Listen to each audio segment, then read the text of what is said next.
Welcome back. It's time for another episode of the Woodsmith Shop. On today's episode, we're tackling an arts and crafts classic, this sideboard.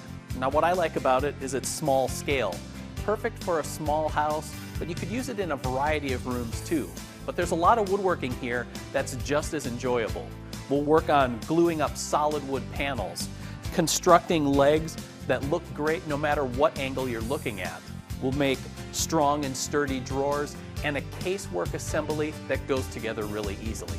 There's a lot to learn here, and it's all coming up on the Woodsmith Shop.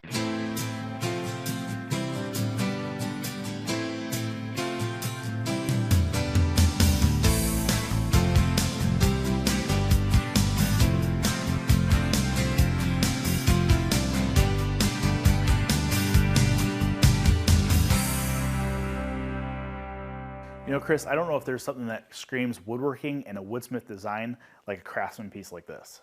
Yeah, this is classic craftsman here. We've got this beautiful quarter sawn oak, heavy hardware, the proportioning, the lines, it is craftsman. You know, looking at some of the details here, we have three beautiful drawers, solid locking rabbet joinery. I think I might do something a little bit different on the drawers later, but there's some really nice woodworking that's packed into this project. Absolutely. First off, think of all this solid wood. Every woodworker loves to work solid wood. And we've got classic woodsmith joinery all the way throughout with mortise and tenon joints, and there's even twin tenons on the front rails, and those are a lot of fun to do.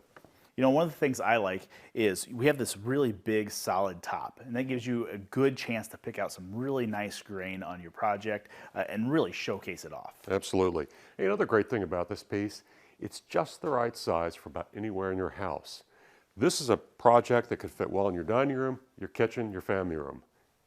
So overall, this is a really fun build. And if you like a set of plans to get yourself started on building this craftsman sideboard, they're available at our website, woodsmithshop.com. A great place to start in building the craftsman sideboard is to begin with the legs. Now, one of the problems with solid wood legs is very often there's one face that's nice, maybe another that's okay, and a couple faces that aren't so great. And we always end up having trouble orienting them in a way which really shows off the good face. Well, we're going to work around that with this project. What we're going to do is take a core of the wood that we're using for our legs and then face two sides of it with some 1/8 inch shop-made veneer. And that way, what we're going to get is a leg that's fairly consistent on all four faces. And that's going to make for a better looking project. To start with, as I said, I've got a core.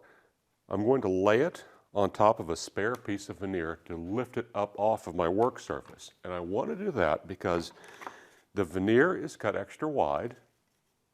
When I glue the veneer on this face, I want it to be centered because once the glue dries, we're going to go to the router table and use a flush trim bit to bring everything down to the same plane. And so making sure that that veneer is centered is important. I've cut some pieces of Baltic birch plywood, but you could use any scrap you have, as a clamping caul. The use of the caul ensures nice even clamping pressure and a good bond. So once the veneer dries, I'll go ahead and place another piece of veneer on the other side. And when that's done, we'll head to the router table and start cleaning up the legs. Well, with our leg blanks all made up, the next step is to lay out the joinery. In this case, a lot of mortises. Now I'll tell you, the first thing you want to do, the very first thing, is you need to label the legs exactly in the location that they're going to go. So that's what I've done here.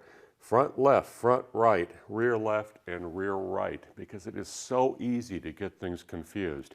And it is so disappointing if you lay out all your joinery, you cut all your joints, and you find out you made two left rear legs or something like that.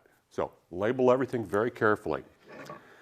I've gone ahead and laid out mortises. So this is the inside of a leg. And you can see them, there's quite a few. On the front legs, we actually have some small twin mortises for the rails. So that's kind of an interesting joint that I think will be fun for everyone to make. So careful layout, double check everything. I think I'm ready to head to the drill press and start drilling out mortises now.